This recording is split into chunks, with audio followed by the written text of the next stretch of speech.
1980കളിലും 90കളുടെ ആദ്യ പകുതിയിലുമൊക്കെ ബാല്യകാലം ചെലവഴിച്ച എന്നെപ്പോലുള്ള വ്യക്തികൾക്ക് അന്ന് വിനോദത്തിന് ഉപകരിച്ചിരുന്നത് ബാലരമ, പൂമ്പാറ്റ തുടങ്ങിയ മാസികകളായിരുന്നു. ഈ വാരികകളിലൊക്കെ സീരിയലിസ്റ്റായിട്ട് വന്നുകൊണ്ടിരുന്ന കഥകളായിരുന്നു, കുട്ടികൾക്കുള്ള കഥകളായിരുന്നു അത്ഭുത വാനരന്മാരും അത്ഭുത നീരാളിയും. വളരെ ആകാംക്ഷയോടെയാണ് ഓരോ ലക്കവും ഞാൻ കാത്തിരുന്നത് ഈ കഥകൾ വായിക്കാൻ വേണ്ടി.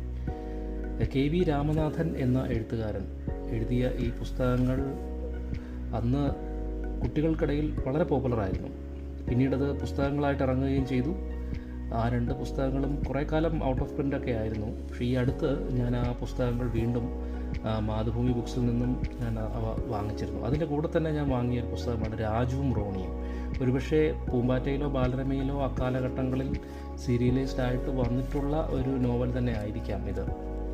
ഒരു കുട്ടിയും കുട്ടി എടുത്ത് വളർത്തുന്ന ഒരു നായ്ക്കുട്ടിയും തമ്മിലുള്ള സ്നേഹവും, അവർ ഒരു കേസ്, ഒരു ഡിറ്റക്റ്റീവ് അന്വേഷണത്തിലൂടെ ഒരു കേസ് തെളിയിക്കുന്നതും മറ്റുമൊക്കെയാണ് ഈ ഒരു പുസ്തകത്തിൻ്റെ ഇതിവൃത്തം. അത് ശരിക്കും ഒരു കുട്ടികളുടെ ഒരു അഡ്വഞ്ചർ ബുക്ക്. അതായത് നമ്മൾ പണ്ടൊക്കെ വായിച്ചിട്ടുള്ള ഫേമസ് 5, ഹാർഡി ബോയ്സ് തുടങ്ങിയ ഇംഗ്ലീഷ് സീരിയലൈസ്ഡ് നോവലുകളുടെ ഒരു മാതൃകയിൽ വരുന്ന ഒരു മലയാള നോവലാണ് ഈ രാജുവും റോണിയും.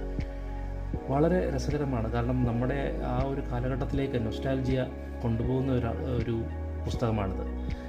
90കളുടെ ആദ്യ പകുതിയിലും 80കളിലുമൊക്കെ നമ്മളെ സംബന്ധിച്ച് നമ്മുടെ വേനലവധി എന്ന് പറയുന്നത് നമുക്ക് വലിയൊരു വളരെ മഹത്വം കൽപ്പിക്കുന്നതായിരുന്നു. ഇന്നത്തെ പോലെ കുട്ടികളെപ്പോലെ സ്മാർട്ട് ഫോണിലും TV-യിലും ഗെയിംസിലും മാത്രമായിട്ട് ഒതുക്കി കിടക്കാതെ വെളിയിലേക്ക് ഇറങ്ങി നാട്ടിൻപുറങ്ങളിലൂടെ നടക്കുകയും ഒരുപക്ഷെ അമ്മ വീട്ടിൽ പോവുകയും അവിടെയൊക്കെ നാട്ടിൻപുറങ്ങളിലൂടെ സൈക്കിൾ ചവിട്ടുകയും ഉത്സവത്തിന് പോവുകയും പലതരത്തിലുള്ള അഡ്വഞ്ചറുകൾ സ്വന്തമായിട്ടുണ്ടാക്കി പറമ്പിലും മറ്റും കളിക്കുകയുമൊക്കെ ചെയ്യുന്ന ഒരു മനോഹരമായൊരു കാലഘട്ടമായിരുന്നു അത്.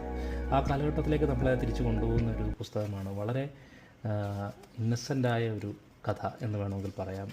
അതാണ് രാജുവും റോണിയും. മിന്നാമിന്നി എന്ന മാതൃഭൂമിയുടെ ചിൽഡ്രൻസ് സെക്ഷനാണിത് പുറത്തിറക്കുന്നത്.